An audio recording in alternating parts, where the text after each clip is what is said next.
की आर्थिक राजधानी मुंबई से शेयर बाजार की हर खबर लाइव CNBC आवाज न्यूज सेंटर से।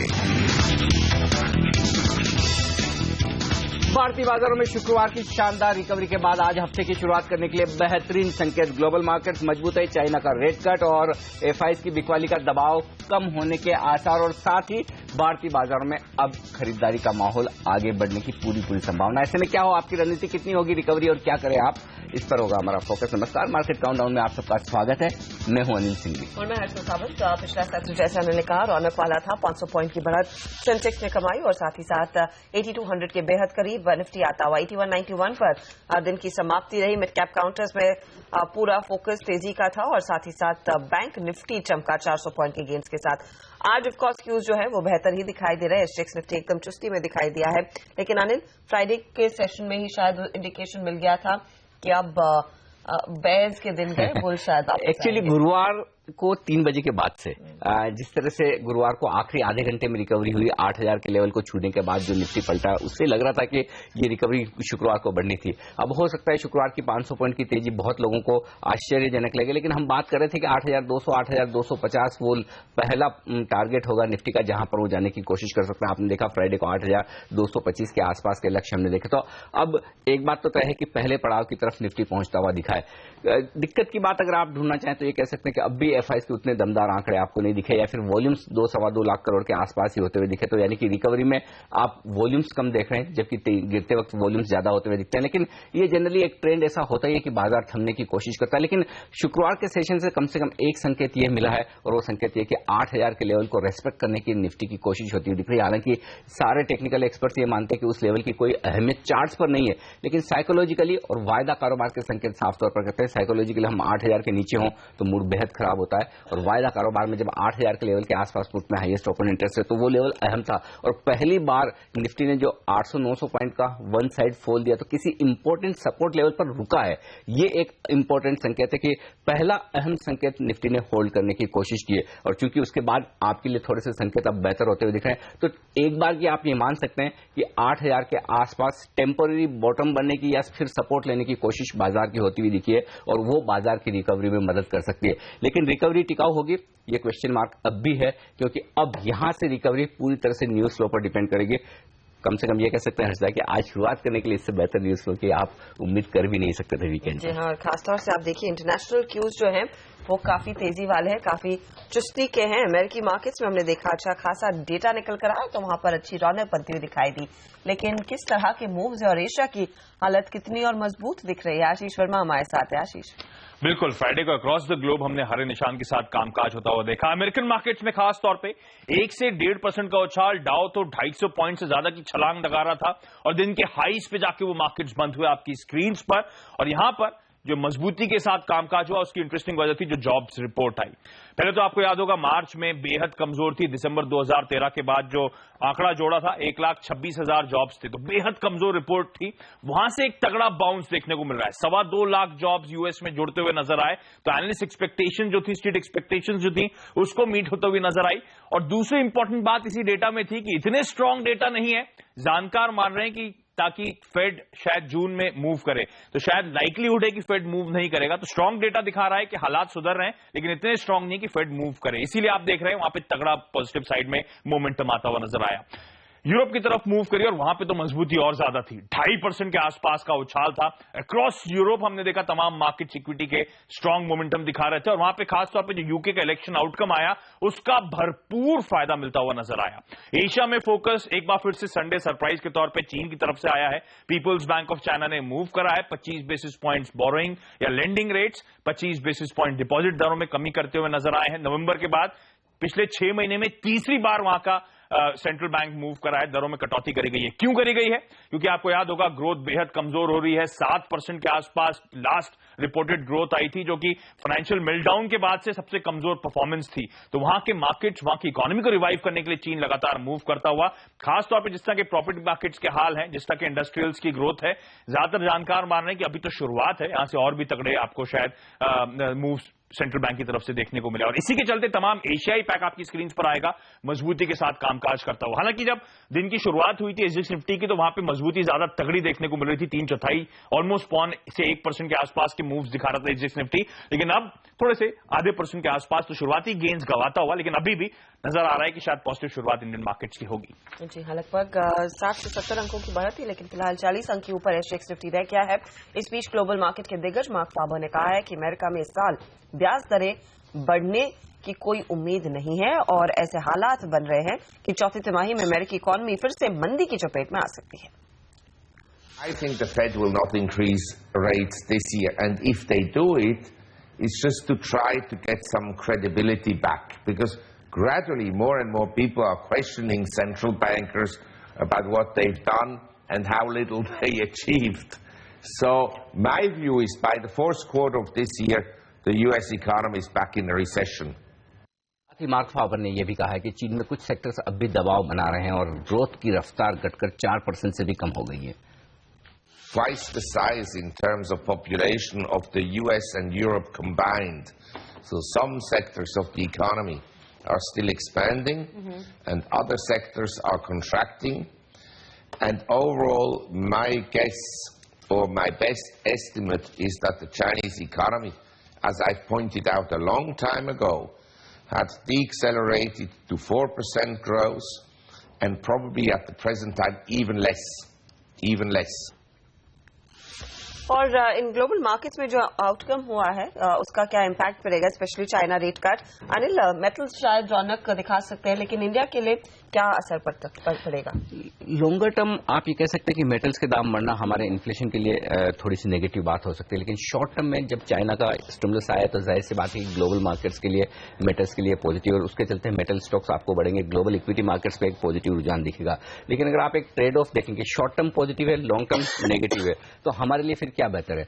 लॉन्ग टर्म हमारे लिए उतना नेगेटिव नहीं है जितना शॉर्ट टर्म पॉजिटिव, और वो इसलिए नेगेटिव नहीं कि ठीक है हमारे लिए इन्फ्लेशन बढ़ने का खतरा इस वक्त है, लेकिन इन्फ्लेशन बढ़ने के खतरे के सामने ग्लोबल ग्रोथ में रिकवरी भारतीय बाजारों के लिए, भारतीय इकोनॉमी के लिए ज्यादा फायदेमंद हो सकती है। थोड़ा इन्फ्लेशन बढ़ना हम अफोर्ड कर सकते हैं। पूरे दुनिया भर के बाजारों में, यूरोप और चाइना में खासतौर से डिफ्लेशन का खतरा है, यूरोप में खासतौर से, और उनके बाजारों के लिए ये जरूरी है कि इन्फ्लेशन थोड़ा सा बढ़ता हुआ दिखे। अगर वहां इन्फ्लेशन बढ़ेगा, ग्रोथ बढ़ेगी, तो भारतीय बाजारों को वैसे भी फायदा होने वाला है। तो मुझे नहीं लगता कि भले इन्फ्लेशन बढ़ने का खतरा भी हो, लेकिन उसके बावजूद चाइना के रेट कट हमारे लॉन्गर टर्म में भी नेगेटिव होंगे, मीडियम से लॉन्गर टर्म में भी उतने नेगेटिव नहीं होंगे जितने शॉर्ट टर्म आपको पॉजिटिव दिखेगा। लेकिन इसमें इंटरेस्टिंग बात जो है, जिस वक्त पर चाइना ने ये रेट कट किया वो काफी इंटरेस्टिंग है। दो बड़े रीजन है। एक और जहां चाइना की सरकार ये मानती है कि चाइना के बाजार काफी ओवरबॉट हो चुके हैं, काफी तेजी से भाग चुके हैं, कूल ऑफ करने की लगातार उनकी कोशिश होती हुई दिखी। वहीं दूसरी ओर जब बड़े आईपीओ चाइनीज बाजार में आते हुए दिख रहे हैं, उस समय चाइना की सरकार उन्हें भरोसा देने की कोशिश करेगी, इकोनॉमी को ग्रोथ के ट्रैक पर फिर से लाने के लिए जो कुछ जरूरी है एग्रेसिव रेट कट्स किए जाएंगे। वो शायद एक इक्विटीज में वहां पर निवेश के लिए बेहतर माहौल बनाता हुआ दिखे, लेकिन उसके साथ ही दिक्कत ये होगी फिर इक्विटी मार्केट जब तेजी से भागेंगे तो उसके लिए आगे चलते हुए आपके लिए हमेशा एक खतरा है कि चाइना में कर्ब करने के लिए तेजी को कुछ न कुछ सरकार की तरफ से फिर से एक्शन आता हुआ दिखे। लेकिन ओवरऑल आज सुबह हमारे लिए तो यह संकेत साफ है कि चाइना ने जिस तरह का कदम उठाया है, ग्लोबल इन्वेस्टर्स का इक्विटी के लिए मूड बेहतर होता हुआ दिखेगा, ग्रोथ को लेकर या फिर कमोडिटी प्राइसेस को लेकर पॉजिटिव रुझान बनता हुआ दिखेगा, और उसे हम एंजॉय करने की कोशिश करेंगे जैसा कि दुनिया भर के बाजार कर रहे हैं। तो ऑन द होल आप ये कह सकते हैं कि ये एक बड़ा पॉजिटिव है जो भारतीय बाजारों पर असर डालेगा। हो सकता है कुछ खरीदारी आपको मेटल्स तो लीड करेंगे, लेकिन मेटल्स के अलावा हो सकता है कुछ सेक्टर्स दूसरे क्रूड से रिलेटेड वहां पर भी आपको थोड़ी बहुत रिकवरी आती हुई दिखे। अरे लेकिन रिकवरी की बात अगर आप करें तो शायद एफआईआईज की ओर से भी हमने देखा है साइंस अब बेहतर होते हुए, भले ही कैश में भी बिकवाली कर रहे हो, लेकिन वायदे बाजार में भारी भरकम खरीदारी। हाँ, ये बात जरूर है हर्षिता कि 500 पॉइंट की तेजी होने के बाद भी हमें एक नेगेटिव आंकड़ा कैश मार्केट में देखने को मिल रहा है जो कि 437 करोड़ का, लेकिन फिर भी बिकवाली का प्रेशर कम हुआ है। दिक्कत थोड़ी सी इंडेक्स फ्यूचर्स के आंकड़ों में है। इंडेक्स फ्यूचर्स में 195 करोड़ की खरीदारी आती हुई दिखी है, ओपन इंटरेस्ट कम हुआ है एफआईज की तरफ से। इसका मतलब साफ है कि थोड़ी बहुत शॉर्ट कवरिंग एफआईज की तरफ से हुई है, यानी कि फ्रेश खरीदारी अब भी इंडेक्स फ्यूचर्स में बनती हुई नहीं दिखी है। जो पॉजिटिव आंकड़ा है वो स्टॉक फ्यूचर्स का, लेकिन स्टॉक फ्यूचर्स का आंकड़ा क्या शुक्रवार के सेशन में ही पॉजिटिव था? जी नहीं, स्टॉक फ्यूचर्स तो एफआईज लगातार पिछले 4 सेशन से खरीद रहे हैं, तो ऐसे में 1100 करोड़ से ज्यादा के स्टॉक फ्यूचर्स एफआईज ने खरीदे हैं, तो कोई बहुत बड़ी बात नहीं है। तो जिस तरह के आंकड़े शायद मैं 500 पॉइंट की तेजी के बाद देखना चाहता था वैसे तो नहीं है। लेकिन अगर इसमें फिर आप एक पॉजिटिव देखना चाहते हो तो यही कि जब आपको दुनिया भर के बाजारों से आज संकेत बेहतर मिल रहे हैं, शुक्रवार को आपने एक अच्छी तेजी दिखाई है और उसमें भी बहुत फ्रेश पोजीशन तेजी की तरफ नहीं बनी है या फिर शॉर्ट्स अब भी कवर होना बाकी है, तो फिर वो बाजार को सहारा देगी। ये एक पॉजिटिव आप देख सकते हैं। इंटरेस्टिंग आंकड़ा एक है इंडेक्स ऑप्शंस का। 2100 करोड़ से ज्यादा के इंडेक्स ऑप्शंस खरीदे गए। जनरली ऑप्शंस की खरीदारी आप सीरीज की शुरुआत में देखते हैं, सीरीज के मध्य में आके आप ऑप्शन में इतनी बड़ी खरीदारी नहीं देखते। इसका मतलब एक संकेत साफ है, एफआईज का कॉन्फिडेंस तेजी की तरफ नहीं लौटा है, वो हेजिंग कर रहे हैं, लेकिन हेजिंग वो पुट ऑप्शंस खरीद कर करना चाह रहे हैं। तेजी में पार्टिसिपेट करना चाहते हैं तो फिर कॉल ऑप्शंस खरीद कर करना चाहते हैं। न अपनी शॉर्ट पोजीशन को वो कवर करने के लिए तैयार हैं और न ही अपनी लॉन्ग पोजीशंस पर वो लॉस बुक करने के लिए तैयार है, और उनकी हेजिंग करने के लिए ऑप्शंस में खरीदारी होती हुई दिख रही है। तो इसका मतलब यह है कि एफआईज का माइंडसेट बाजार को लेकर अब भी क्लियर नहीं है, अब भी वो वेट एंड वॉच वाली सिचुएशन में जो डेटा में साफ तौर पर नजर आ रहा है। और ये सिचुएशन कब क्लियर होगी? शायद 1 या 2 ट्रेडिंग सेशन के बाद, अगर बाजार न्यूज फ्लो को पॉजिटिव लेकर स्टेबल होते हुए दिखे, जो शायद ग्रीस से हो सकता है, जो शायद पार्लियामेंट से हो सकता है, और अगर उस पर पॉजिटिव होते हुए दिखे तो फिर उसके बाद आप फ्यूचर्स में एक्शन होते हुए दिखेंगे। तब तक उन्होंने अपनी फ्यूचर्स की पोजीशन को एज इट इज रखा है, बहुत ज्यादा बदलाव नहीं किया। कुछ शॉर्ट्स हेज फंड्स ने कवर किए, लेकिन बाकी जो खरीदारी जो होती दिख रही है वो ऑप्शन में होती दिख रही है, दोनों ही तरह के ऑप्शन में, पुट और कॉल में, ताकि वो तेजी और मंदी की तरफ ट्रेड कर सकें। अपनी जो मंदी की पोजीशन है उनके सामने वो कॉल ऑप्शंस खरीद रहे हैं, और जो पोर्टफोलियो में पोजीशंस हैं उनके सामने पुट ऑप्शंस खरीदकर एफआईज हेजिंग कर रहे हैं। ओके, तो यहाँ पर क्लियरली वो हेजिंग की पोजीशंस बनती हुई दिखाई दी है, लेकिन वायदे बाजार के ट्रेडर्स के लिए क्या अब यहाँ से एक टर्न अराउंड की गुंजाइश बन रही है कि फिर से तेजी के का रवैया अपनाएं या फिर अभी कॉशियस रहें, स्पेशली वो लोग जिन्होंने बड़ी मंदी की पोजीशंस ली हुई है? एक बात तो साफ है हर्षदा कि जिस तरह से हमने 15-16 ट्रेडिंग सेशन में इतनी तेज गिरावट देखी, तो हर लेवल पर बाजार अटकेगा जरूर। थोड़ी थोड़ी रिस्क तो बनेगी कि आप ऊपर बाजार को जाते हुए देखेंगे और फंसे हुए ट्रेडर्स अपनी पोजीशंस कम करेंगे। जहां तक आंकड़ों का सवाल है, शुक्रवार के सेशन में 3 आंकड़े अहम है, स्टॉक फ्यूचर्स, बैंक निफ्टी और निफ्टी, और तीनों ही जगह ओपन इंटरेस्ट में कमी आती हुई दिखी है। इसका मतलब साफ है कि शॉर्ट पोजीशन भी कवर होती हुई दिखी है साफ तौर पर, और कुछ हद तक लॉन्ग पोजीशंस भी जो थी वो भी कम होती हुई दिखी है। यानी कि दोनों ही तरह के ट्रेडर्स, जो शॉर्ट हैं वो अपना प्रॉफिट बुक कर रहे हैं या फिर लॉस बुक कर रहे हैं, जो भी आप समझ लें। जो तेजी करने वाले ट्रेडर्स हैं वो बाजार की रिकवरी में हल्का होने की कोशिश कर रहे हैं, और ये बाजार की सेहत के लिए एक तरह से अच्छा है कि लॉन्ग ट्रेडर्स भी बाजार में कम होते हुए नजर आ रहे हैं और वो हर उछाल पर बिकवाली कर रहे हैं। जो पुट और कॉल में एक्शन हुआ है वो एक साफ तौर पर संकेत दे रहा है कि 2 संकेत इनफैक्ट ये आ रहे हैं नीचे की तरफ के लेकर कि 8000 के लेवल को तोड़ने की जल्दबाजी में बाजार नहीं है, पहला। दूसरा लेवल ये आ रहा है कि अब 8100 बड़े और बड़े सपोर्ट के तौर पर आता हुआ दिख रहा है, तो कम से कम आपके लिए ट्रेडिंग रेंज ऊपर की तरफ आती हुई दिख रही है। ये कम से कम 16-17 ट्रेडिंग सेशन के बाद पहली बार ऐसा हुआ है कि ट्रेडिंग रेंज ऊपर की तरफ शिफ्ट होती हुई दिख रही है, जो कि 8100 पर आ रही है। और वो मैं इसलिए कह रहा हूं क्योंकि शुक्रवार के सेशन में आप देखिए 8100 के लेवल पर पुट में 9 लाख शेयर नए जुड़े, और अब यही लेवल आपके लिए बेहद स्ट्रॉन्ग बेस का काम करेगा। तो 8100 को तोड़ना भी बाजार के लिए तभी संभव होगा जब आपको बेहद बड़ी नेगेटिव खबर आती हुई दिखे। अपसाइड कितनी बन सकती है? हाईएस्ट ओपन इंटरेस्ट कॉल्स में 8500 पर है, तो एक बार की आप ये मानकर चल सकते हैं कि जब तक आपको नेगेटिव खबरें ना दिखे, धीरे धीरे बाजार इस पुल बैक में 8500 को अटेम्प्ट करने की कोशिश करेगा। लेकिन ये याद रहे, पूरी तरह से वायदा कारोबार के आंकड़े भले ही थोड़ी पॉजिटिव होने की तरफ इशारा कर रहे हैं। बैंक निफ्टी ने जिस तरह की लीडरशिप दिखाई है शुक्रवार के सेशन में, 2.5% मजबूत हुआ है निफ्टी के मुकाबले में ज्यादा, वो एक अच्छा संकेत है। लेकिन अब भी बाजार में ऊपर के लेवल पर जब तक न्यूज फ्लो सपोर्ट नहीं करेगा तब तक अपसाइड के लिए टिके रहना मुश्किल होगा, क्योंकि ट्रेडर्स हर लेवल पर एग्जिट करने की रणनीति में अब भी बने हुए हैं। चले, तो यहाँ पर क्लियरली काफी एक्शन देखने को मिल सकता है, और सीएनबीसी आवाज पर होगा जानकारों का बड़ा पैनल जो आपको बताएंगे क्या रणनीति आपकी होनी चाहिए इस तरह के मार्केट में, और खासतौर से इन बेहतर क्यूज के बीच। 9:25 पर हमारे साथ जुड़ेंगे ईडलवाइस फाइनेंशियल के रिसर्च हेड निश्चल महेश्वरी। उनसे जानेंगे बाजार में अब क्या जमकर खरीदारी करने का मौका फिर से दिखाई दे रहा है। इसके अलावा 9:45 पर हमारे साथ जुड़ेंगे HDFC सिक्योरिटीज के इंस्टीट्यूशनल रिसर्च के हेड दीपन सेठ।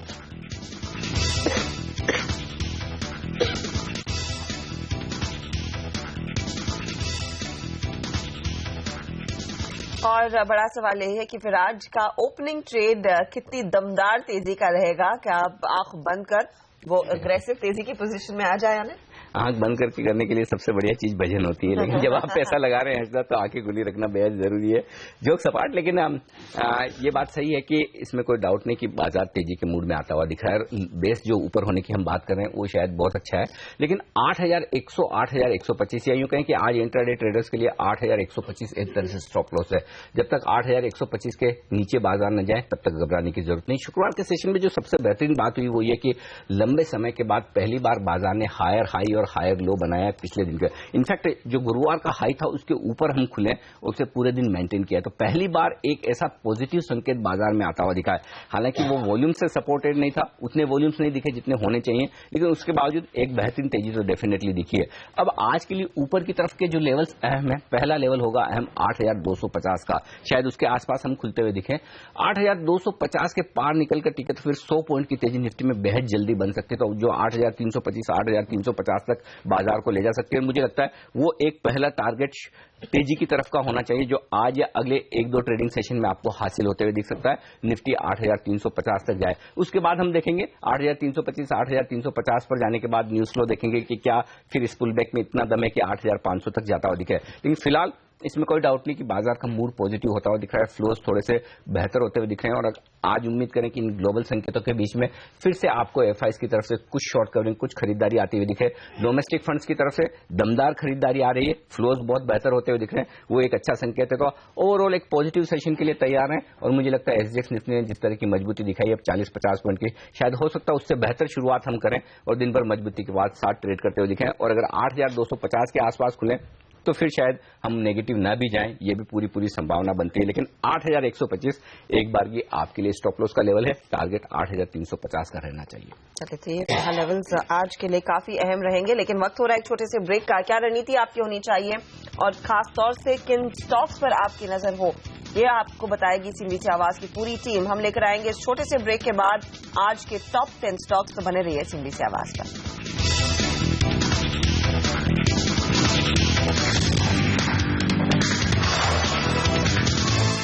और कौन से हैं वो टॉप 10 स्टॉक्स जहां पर आज होनी चाहिए आपकी नजर और दिखेगा एक्शन जरूर। हमारे एक्सपर्ट्स हमारे साथ जुड़ रहे हैं, हर्षदा के अलावा आशीष वर्मा, नियति, पूजा त्रिपाठी और सोनम मेहता। लेकिन सबसे बड़ा स्टॉक जो आज होगा रेडार पर वो है बैंक ऑफ बड़ौदा।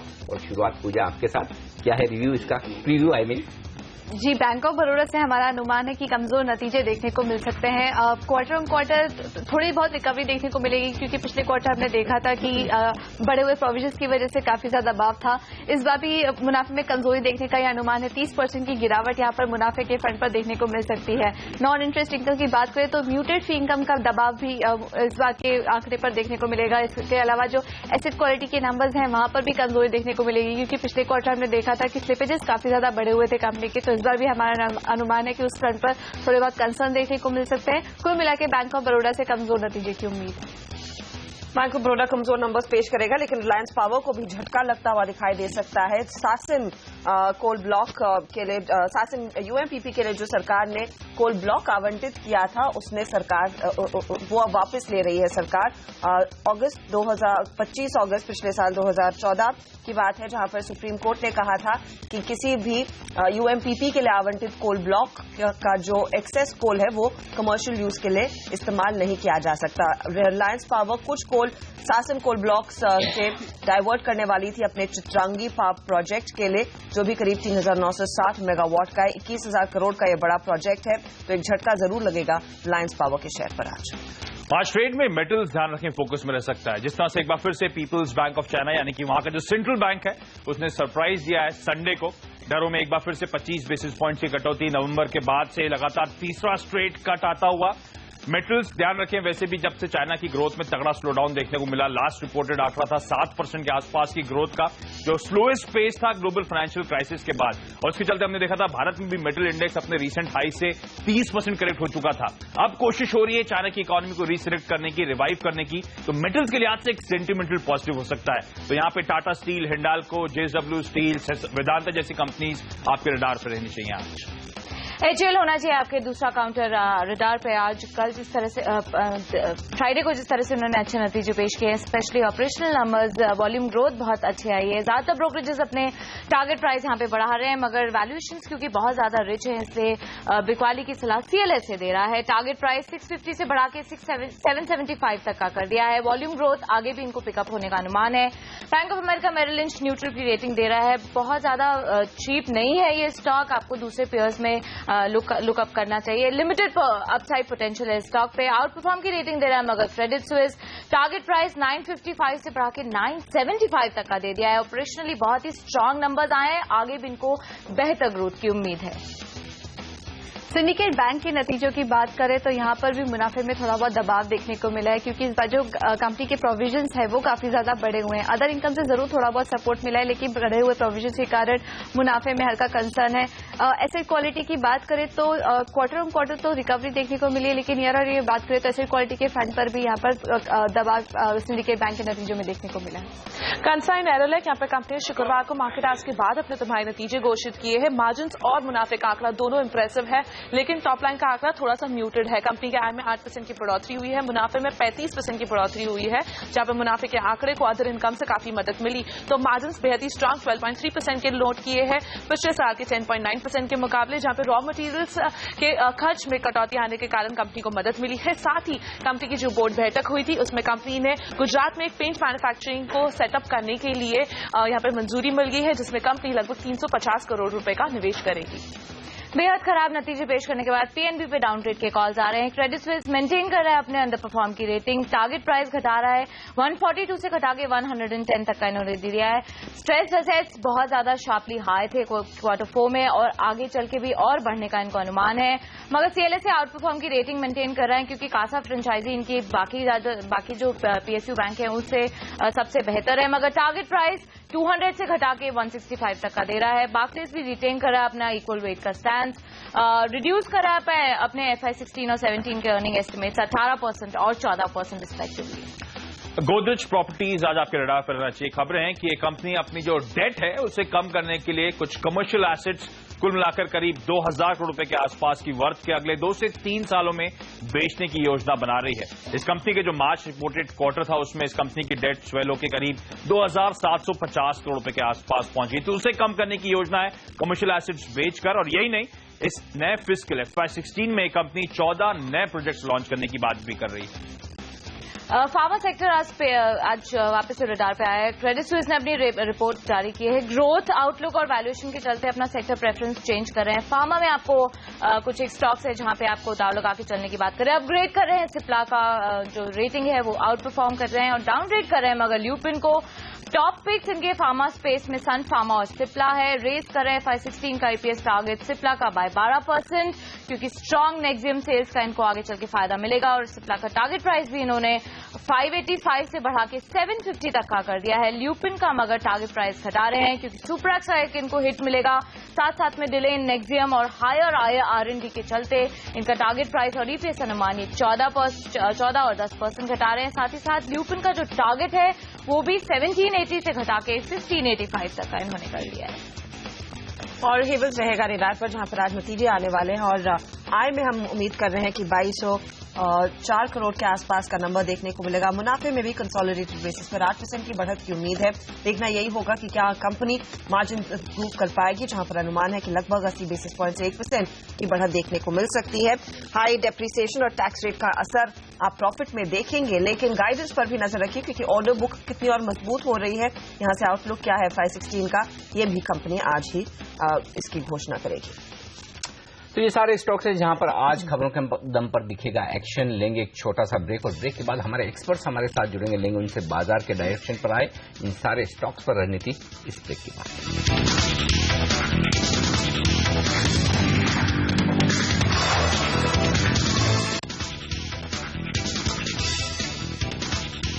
और अब बनाते हैं आपके लिए आज के ट्रेडिंग सेशन की रणनीति। हमारे एक्सपर्ट्स हमारे साथ जुड़ रहे हैं तकनीकी राय देने के लिए। मानस जायसवाल.com के मानस जायसवाल, और फंडामेंटल राय देने के लिए हमारे साथ स्टूडियो में Mindirect.com के अविनाश गोरक्षकर। आप दोनों का ही स्वागत है CNBC आवाज पर।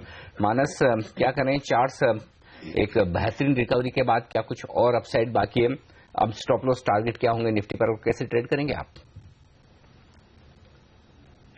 Good morning Anil ji. देखिए, बाउंस बैक तो बहुत बढ़िया देखने को मिला फ्राइडे के सेशन में, बट इस बाउंस बैक में निफ्टी ने 61.80% जो पूरा क्रैक हमने 83.55 से देखा था, वो ऑलरेडी 61.80% करेक्ट हो चुका है। तो यहां से बहुत बड़ा अपसाइड शायद देखने को नहीं मिलेगा। और अगर आपको याद हो तो 8275 बहुत बड़ा सपोर्ट था पहले, जब मार्च और अप्रैल में 2 बार निफ्टी ने वहां पर सपोर्ट लेके रिकवरी दिखाई थी और अल्टीमेटली वो सपोर्ट ब्रीच हुए थे। तो मैं समझता हूं कि वो सपोर्ट जो 8275 है वो अब रेजिस्टेंस की तरह काम करेगा और कहीं ना कहीं 8250, 8275 को ब्रीच करना निफ्टी के लिए काफी डिफिकल्ट रहेगा। तो मैं तो समझता हूं कि ट्रेंड अभी भी वीक है, बेरिश है और इस बाउंस बैक पे बहुत बड़ी उम्मीद ना रखें। बस अपने जो लॉन्ग है उनको छोटे प्रॉफिट के साथ, या तो अगर आप पहले से फंसे हुए थे मार्केट में, वहां पर निकलने की कोशिश करें। और जब तक 8275, 8300 के ऊपर निफ्टी क्लोजिंग ना दे तब तक फ्रेश लॉन्ग बनाने की ना सोचें। मानस, आप ऐसा क्यों कह रहे हैं कि 8350 से जो करेक्शन दिया, जो फॉल हुआ था मार्केट में, उसका 66% कवर हो गया? 8350 की क्या सिग्निफिकेंस है? क्योंकि फॉल तो 8875 से हुआ है निफ्टी में नॉन स्टॉप 16 सेशन में। देखिए, अगर आपको याद हो तो 30th ऑफ अप्रैल को निफ्टी ने 200 डे मूविंग एवरेज पे सपोर्ट लिया था और उसके बाद हमने एक शार्प रिकवरी देखी थी। उसके बाद हमने 8355 के हाईज देखे थे और उसके बाद 3 दिन का क्रैक आया था और फिर हमने एक बाउंस बैक देखा। तो इस बाउंस बैक का सिग्निफिकेंस केवल इतना है कि ये एक करेक्शन है जो हमने रिसेंट क्रैक देखा 8355 से 8000 के आसपास तक। और कभी भी ऐसे बाउंस बैक आते हैं तो वहां पर जब आपका ट्रेंड नेगेटिव दिखता है, lower top lower bottom clearly charts पे दिख रहे हैं, तो वहां पर उम्मीद ज्यादा नहीं रखनी चाहिए। और जब तक रिवर्सल ना आए जब तक आपको हायर टॉप ना दिखे या तो कोई ऐसा बुलिश पैटर्न वीकली या मंथली चार्ट पे ना दिखे, तब तक लॉन्ग पोजीशन बनाने की ना सोचे। और कभी भी कोई बाउंस बैक आए तो वहां पर जो पहले से फंसे हुए हैं, आप जहां पर लॉस देख रहे थे और अगर आपको छोटा लॉस हो रहा है या तो प्रॉफिट हो रहा है, अगर आपने लोअर लेवल्स पे लिया है तो निकलने की कोशिश करें, ज्यादा उम्मीद ना रखें अपसाइड के लिए। ओके, तो ये फिलहाल है राय टेक्निकल तौर पर, लेकिन क्या फंडामेंटली स्थिति कुछ बदली सी दिखाई देगी? अविनाश, बताइए आपकी एनालिसिस क्या है, स्पेशली जिस तरह का मूव हमने थर्सडे और फ्राइडे को देखा है और जो इंटरनेशनल मार्केट से आज का क्यों है? I think in the short term Harshita, मैं समझता हूँ मार्केट्स शायद इस लेवल पे कंसोलिडेट हो और थोड़ा बहुत बाउंस दिखाए। आई थिंक जब तक हम लोग 8170 के ऊपर है, मुझे लग रहा है काफी अच्छी मार्केट्स की पॉजिटिव बायस रहेगी। मोस्ट इंपॉर्टेंटली आने वाले हफ्ते में जो इम्पोर्टेंट इवेंट्स है, जैसे राज्यसभा में जीएसटी का प्रेजेंट होना, उसका क्लियर होना काफी इंपॉर्टेंट है। मेरे ख्याल से ये इवेंट अगर राज्यसभा में पास होता है तो मार्केट्स के लिए एक बहुत बड़ा पॉजिटिव सरप्राइज आएगा। मार्केट्स में डेफिनेटली काफी टाइम के बाद आपको एक उछाल देखने को मिलेगा। तो I am keeping my fingers cross, but अगर ये पास होता है तो डेफिनेटली आपको एक अच्छी उछाल देखने को मिलेगी। ओके, तो ये राय आती हुई यहाँ पर नजरें होंगी आज संसद पर। संसद में अगर कुछ और कामकाज, कुछ और एक्शन होता हुआ दिखता है तो फिर ये तेजी बढ़ती हुई नजर आएगी, ऐसा मानना है यहाँ पर हमारे अविनाश का। और मानस ये कहने के 8275, 8300 पहली बाधा है जिसे पार करना निफ्टी के लिए मुश्किल होगा। उन लेवल के आसपास प्रॉफिट बुक किया जाए तो बेहतर होगा। चलिए लेंगे एक छोटा सा ब्रेक और ब्रेक के बाद रखेंगे आपके लिए बाजार की हेडलाइंस और वो 5 बड़े सवाल जिसके जवाब आपको जानना जरूरी है, चाहे फिर आप निवेशक हों या फिर ट्रेडर। इस छोटे से ब्रेक के बाद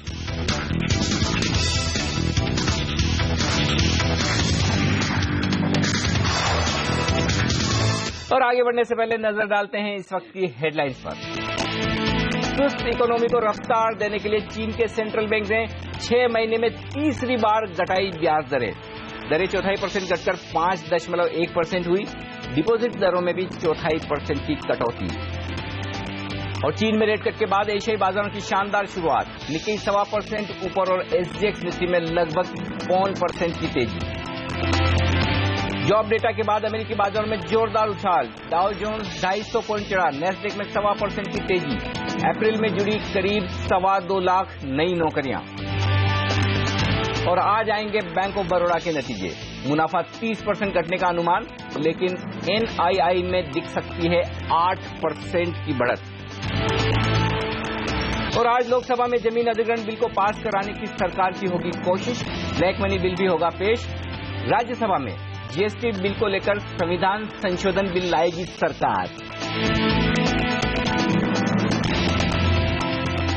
लेकिन वो बड़े 5 सवाल बाजार के सामने हैं जिन पर नजर होनी चाहिए हर एक ट्रेडर और इन्वेस्टर्स की। कौन से हैं ये सवाल और कैसे मिलेंगे आपको जवाब? चलते हैं सीधे हर्षदा के पास। अनिल, सबसे पहले नजरें रहेंगी इंटरनेशनल मार्केट में जो पूरी रौनक बनती हुई दिखाई दे। तो पहला सवाल यही है कि क्या अंतर्राष्ट्रीय बाजारों में जो तेजी आई है, जो रौनक आई है, उसका पूरा और भरपूर फायदा भारतीय बाजारों को भी मिल पाएगा या नहीं। अगला सवाल यही है कि एफआईआईज जो लगातार अब तक बिकवाली का सिलसिला पकड़े हुए थे, यहां पर हमने देखा है तमाम जो कॉल्स थे उनकी ओर से बस बिकवाली के ही थे, क्या उनका अब मूड बदलता हुआ दिखाई देगा? क्योंकि उसके हल्के से अंश जरूर देखने को मिले हैं डेटा में। और निफ्टी के लेवल्स क्या रहेंगे, ये सबसे इंपॉर्टेंट सवाल है कि क्या निफ्टी ने 8100 को पर सपोर्ट लेगा और यहां से हम देखेंगे वो मजबूती की चाल बनती हुई दिखाई देगी। इसके अलावा जो बड़ा ट्रिगर रहेगा सेक्टोरली वो है मेटल शेयर। चाइना में जो रेट कट हुआ है उसके बाद क्या मेटल शेयरों में आज भरपूर तेजी का मोड रहेगा? क्या एक खरीदारी का मौका है इन स्टॉक्स के लिए? और आखिर में नजरें रहेंगी पार्लियामेंट पर ही, जहां पर जमीन अधिग्रहण बिल पेश होने की उम्मीद है और खासतौर से राज्यसभा में क्या जीएसटी का बिल यहां पर पास हो पाएगा, वो एक बहुत बड़ा सवाल है। तो ये सारे सवाल जिनके जवाब लेने की कोशिश करेंगे, लेकिन 8100 पर क्या निफ्टी के लिए अब सपोर्ट ऊपर की तरफ आता हुआ दिख रहा है, ये समझने की कोशिश करते हैं। हमारे साथ आशीष चतुर्मुता जुड़ चुके हैं वायदा कारोबार की रणनीति देने के लिए। आशीष, जिस तरह से कल के सेशन में शुक्रवार के सेशन में 8100 के लेवल पर 9 लाख पुट नए जुड़े हैं, क्या ये कहना ठीक है कि बाजार आसानी से इस लेवल को तोड़ेगा नहीं? और अब निफ्टी पर आप क्या खरीदारी अब भी करेंगे? गुड मॉर्निंग अनिल जी, बिल्कुल ये व्यू हमारा भी बनता हुआ नजर आ रहा है कि बाजार के अंदर में जो एक बॉटम थी वो शॉर्ट टू मीडियम टर्म एक बन चुकी है और जिस तरह से 8000 के लेवल्स स्पॉट के अंदर में ब्रीच होकर हमने एक रिवर्सल देखा, ये क्लियरली इंडिकेट कर रहा है कि बाजार ने अपने साइकोलॉजिकल सपोर्ट लेवल्स को बहुत एक रिस्पेक्ट दिया क्लोजिंग बेसिस पे। और मैं समझता हूँ जिस तरह से हमने ट्रेडर्स को की एक्टिविटी देखी या लीवरेज पोजीशन की एक्टिविटी देखी, तो बहुत सी जो लॉन्ग पोजीशंस थी वो 8050 के नीचे कट चुकी है, जिसके चलते मुझे लगता है कि बाजार की एक शॉर्ट टर्म बॉटम जो है वो बन चुकी है। जहां तक कि ऑप्शंस के डेटा का सवाल है, 8000 8100 दोनों ही पुट्स के अंदर में एक जबरदस्त पुट राइटिंग की पोजीशन बनती हुई नजर आ रही है और जिसके चलते हमारा रिव्यू बन रहा है कि नेक्स्ट एक हफ्ते के अंदर में निफ्टी के अंदर में 8400 से 8450 तक के लेवल्स ऊपर में रीटेस्ट हो सकते हैं। चलिए, तो हफ्ते भर में 8400 से 8450 ये है लेवल्स जो आपको दिख सकते हैं। तेजी की राय वायदा कारोबार के संकेतों के लिए आज से लेंगे एक छोटा सा ब्रेक और ब्रेक के बाद आवाज के महामंच पर मोदी सरकार के दिग्गज मंत्री लेंगे हम 1 साल के कामकाज का हिसाब। बने रहिए हमारे साथ।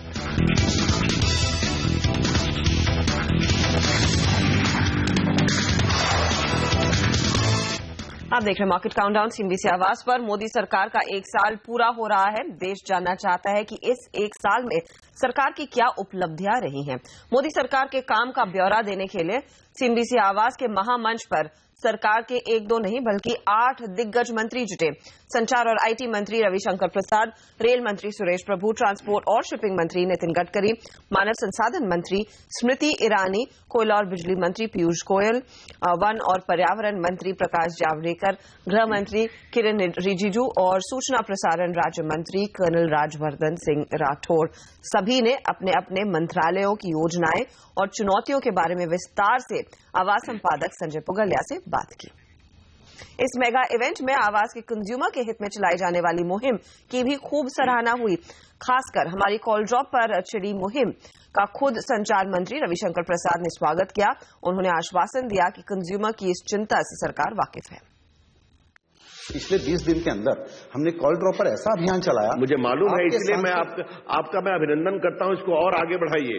अकाउंटेबिलिटी खाली नेताओं की नहीं होना चाहिए, सर्विस कंपनी की भी होनी चाहिए। एब्सोल्युटली। देश का टेलीकॉम मिनिस्टर हूं तो देश के हर कंज्यूमर का मेरे ऊपर अधिकार है और अगर प्राइवेट कंपनी के भी कॉल ड्रॉप होंगे तो मैं उनकी भी खिंचाई करूंगा और उनको भी जवाब देना पड़ेगा। मैं समझता हूं कि बहुत से टेलीकॉम कंपनीज के प्रतिनिधि या तो यहां बैठे हैं या आपके कार्यक्रम को देखेंगे और वो इस बात को समझेंगे कि मेरे से अधिकांश सवाल कॉल ड्रॉप के लिए की गए हैं। तो ये देश की चिंता है, ये संजय पुगलिया की चिंता है और ये मेरी भी चिंता है। इसलिए उनको इस देश में बिजनेस करना है तो अपने टेलीकॉम सर्विस को सुधारें, ये देश की अपेक्षा होगी। और जो हम देश का पूरा आर्किटेक्चर इकोसिस्टम बना रहे हैं उनको एफिशिएंट सर्विस देने के लिए ये बहुत जरूरी है। हम चाहते हैं उनके अकाउंट बुक भी प्रॉफिट में आए, हम चाहते हैं जनता के चेहरे पर मुस्कान भी आए। वहीं मोदी सरकार के आने के बाद रोड प्रोजेक्ट्स की रफ्तार काफी तेज हुई है। सड़क परिवहन मंत्री नितिन गडकरी ने बताया कि पहले 2 किलोमीटर प्रतिदिन के हिसाब से रोड बन रही है, लेकिन अब 12 किलोमीटर प्रतिदिन के हिसाब से सड़कें बनाई जा रही है। मार्च एंड जब हुआ तब हमने 2 किलोमीटर के बजाय 11.80 यानी 12 किलोमीटर पर डे यानी 6 गुना रोड सेक्टर का काम बढ़ा और 12 किलोमीटर पर डे हमने मार्च एंड तक पूरा किया। जब मई में हमारी सरकार को पूरा होगा तब मेरा अंदाज है कि हम 14 किलोमीटर पर डे पर जाएंगे, यानी पुराने एवरेज से 7 गुना ज्यादा। और हमने अभी तक 8,500 करोड़ के नए वर्क कॉन्ट्रैक्ट्स दे दिए हैं, जिसकी कीमत 1 लाख करोड़ से ज्यादा है। और करीब जो डिस्प्यूटेड इश्यूज हैं, मुझे विश्वास है कि मई एंड के पहले अभी ऑलरेडी हमने 44 प्रोजेक्ट्स को गोल्डन शेकहैंड से टर्मिनेट कर दिया। और रेल मंत्री सुरेश प्रभु ने कहा कि रेलवे में बड़े निवेश की जरूरत है, क्योंकि रेलवे में डिमांड 3 से 4 गुना बढ़ने के बावजूद क्षमता नहीं बढ़ने से लोगों को परेशानी का सामना करना पड़ रहा है। If there is an enabling provision that allows investor जो आना चाहता है तो इसके लिए एक enabling provision है, लेकिन रेल की जो आज समस्या है, यदि आप देखेंगे पिछले काफी सालों से 20-25 सालों से भी, तो हमने अंडर इन्वेस्टमेंट किया रेलवे में। रेलवे में अंडर इन्वेस्टमेंट करने की कारण से कैपेसिटी डिमांड तो प्रोलिफरेट हो गया, कैपेसिटी बढ़ी नहीं। इसकी वजह से आज भी आप देखते हैं कि लोग ऊपर भी सफर करते हैं, ट्रेन के ऊपर जाकर ट्रेन के लिए लोगों को वेट करना पड़ता है, पंक्चुअलिटी सफर हो गई है, क्योंकि कैपेसिटी उतनी थी और डिमांड 3 गुना 4 गुना बढ़ गया। हमारे ऐसे कुछ सेक्टर्स है जहां पे हमारी कैपेसिटी से 150% हम लोग ज्यादा यातायात करने की कोशिश करें, जो संभव ही नहीं है। इसीलिए पूरी तरह से व्यवस्था बहुत ही एक चैलेंजिंग सिचुएशन में है, तो उसको बदलने के लिए इन्वेस्टमेंट की जरूरत है। इन्वेस्टमेंट न करने से ये स्थिति पैदा हुई है। और पर्यावरण मंत्री प्रकाश जावड़ेकर ने इस मौके पर कहा कि पिछले यहाँ पर पहले लोग भारत से बाहर निवेश करना ज्यादा पसंद करते थे, लेकिन पर्यावरण मंजूरी में तेजी से अब माहौल बदल चुका है। पिछले 10 साल में जिस तरह का निगेटिव माहौल बना था, लोगों ने भारत के बाहर निवेश करना पसंद किया था।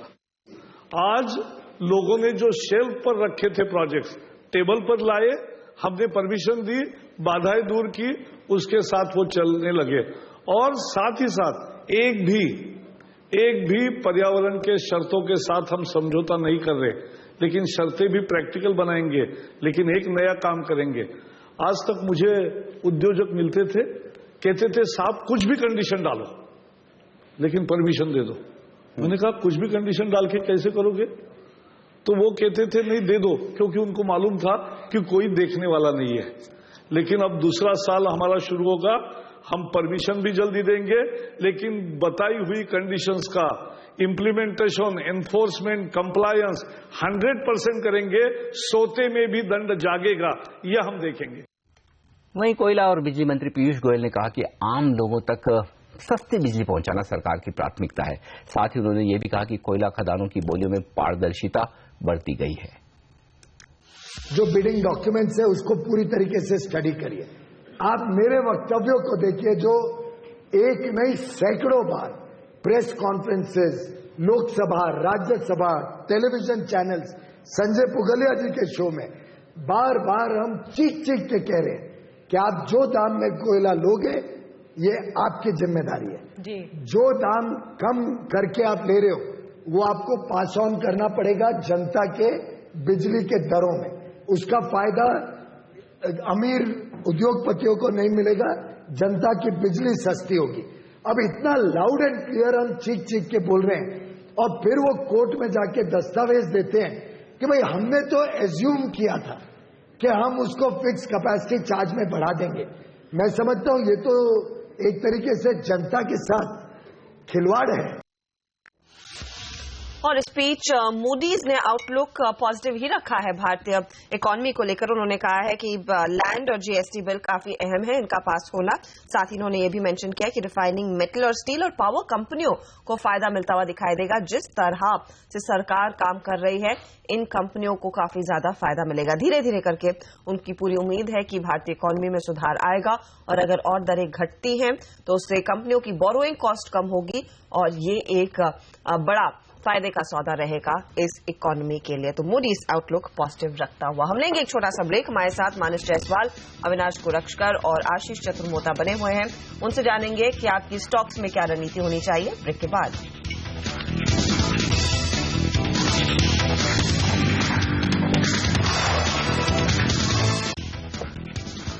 हमारे एक्सपर्ट्स हैं हमारे साथ मानस जायसवाल, अविनाश गोरक्षकर और आशीष चतुर्मोता।